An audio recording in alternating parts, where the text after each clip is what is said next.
There is a lot of buzz in the market as to why to use a buyer's agent, but I have a victory story for you.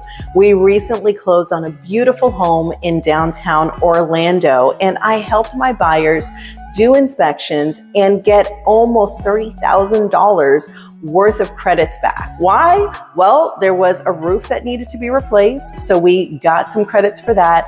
And there were also some issues with the septic tanks. I made sure that they got those inspections, and that is not a fun inspection, guys, because right, you gotta like dig up this sewer, and you gotta throw a guy down there, and guess what? There were holes and it was leaking. So we got a credit for that. And so just in terms of when you're thinking about even just your home inspections, it's super, super important to have somebody who has a lot of history and understanding what is normal, what is not normal, when you're supposed to get a credit, and when you're supposed to walk away. One of the many reasons why you need your own representation.